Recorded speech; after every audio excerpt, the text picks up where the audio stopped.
भाजपचा एखादा निर्णय वरवर साधा वाटत असला तरी त्यात मोठं राजकारण दडलेलं असतं। नितीश कुमार यांना राज्यसभेवर पाठवण्याचा निर्णय असा टोटली पॉलिटिकल म्हणता येईल।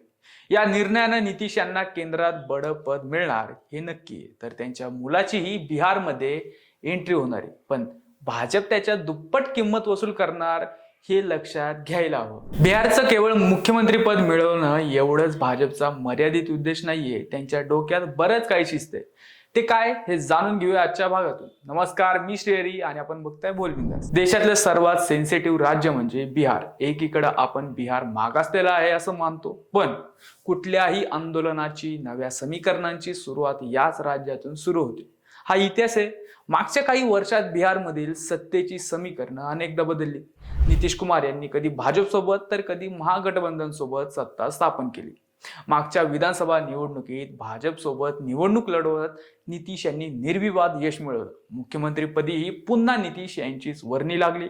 अशातच अचानक नितीश यांना राज्यसभेत पाठवण्याचा निर्णय घेण्यात आल्यानं अनेकांच्या भुवया उंचावल्यात। नितीश कुमार यांनी दिल्लीतही अनेक वर्षे मंत्री म्हणून काम केले। त्यानंतर बिहारचे मुख्यमंत्री म्हणूनही ते बरेच वर्षे काम बघतायत।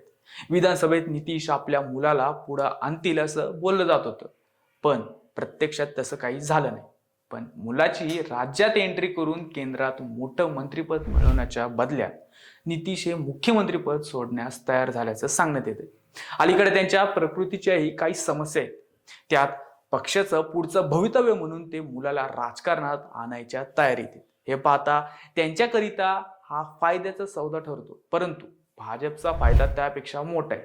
नरेंद्र मोदी यांच्या नेतृत्वाखालील एनडीए सरकारसाठी बिहार हे महत्त्वाचं राज्य आहे। नितीश कुमार यांचा तिथं सामाजिक आणि राजकीय प्रभाव अजूनही मोठा आहे। लोकसभेत मोठी हवा असूनही भाजपला 240 जागांवर समाधान मानावं लागलं। त्यामुळे बहुमताचा जादुई 272चा आकडा गाठता आला नाही। एनडीए मध्ये भाजप पाठोपाठ तेलुगू देसमला 16 तर नितीश यांच्या संयुक्त जनता दलाला 12 जागा मिळाल्या। त्यामुळे त्यांच्या टेकूवरच हे सरकार तगून असल्याचं दिसून येते। नितीश यांना राज्यसभेवर घेऊन सरकार आणखी भक्कम करण्यात येईल, त्या बदल्यात त्यांना एखादं चांगलं खातं मिळू शकतं। नितीश यांना सन्मानाचे स्थान देऊ आघाडीत कायम ठेवणे हा भाजपचा महत्त्वाचा उद्देश आहे। त्यामुळे आघाडीतील मतभेद कमी होण्यासही मदत होईल। काही काळापुरती नितीश कुमार यांनी विरोधी पक्षांना एकत्र आणण्याचा प्रयत्न केला होता। नितीश यांचा खटपट्या स्वभाव पाहता भाजपने त्यांना एनडीए मध्येच महत्त्वाची भूमिका देऊन त्यांचा वेगळ्या प्रकारे बंदोबस्त केल्याचे दिसते। दुसरीकडे यातून एनडीए मध्ये एकजूट घडवण्याचा भाजपचा मनसुबाही फळाला आलेला पाहायला मिळतोय। दीर्घ काळापासून भाजप बिहारच्या मुख्यमंत्री पदावर डोळे लावून बसलाय। नितीश यांना राज्यसभा दिल्यानं हा मार्ग आता मोकळा झालाय। मुख्यमंत्री पदासाठी आता सम्राट चौधरी यांचं नाव आघाडीवर असल्याचं चर्चे। चौधरी हे कोयरी या ओबीसी जातीचे, आतापर्यंत या जातीचा कधीही मुख्यमंत्री झालेला नाही। चौधरी यांना हे सर्वोच्च पद देऊन भाजप आपल्या विस्तारासाठी बिहारची भूमी आणखी सुपीक करण्याचा प्रयत्न करेल। आजपर्यंत बिहारमध्ये भाजपला नितीश यांचं संयुक्त जनता दल व पासवान यांच्या लोक जनशक्ती तसेच इतर पक्षांवर अवलंबून राहावं लागतंय। मात्र या सर्वांच्या छायेतून पक्षाला बाहेर पडायचंय। बिहारमध्ये स्वबळावर सत्ता मिळवण्याचा भाजपचा अंतस्थ हेतू आहे। मुख्यमंत्रीपद मिळाल्यानंतर खऱ्या अर्थानं या दिशेने पक्षाचा प्रवास सुरू होईल असं मानलं जाते।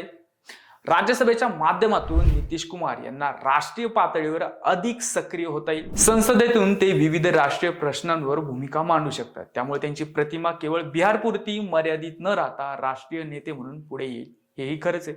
शिवाय मुलाचाही राजकीय प्रवेश होईल, पण बिहारवरची त्यांची पकड ढिली होऊ शकते। त्या अर्थी भाजपनं आवळा देऊन कोळा बाहेर काढलाय असं म्हणता येईल। बिहारचं मुख्यमंत्रीपद, राज्यात विस्तारण्याची संधी, एनडीए आघाडीची मजबूती आणि राष्ट्रीय राजकारणातील दीर्घकालीन रणनीती अशा बऱ्याच गोष्टी भाजपनं साध्य केल्या।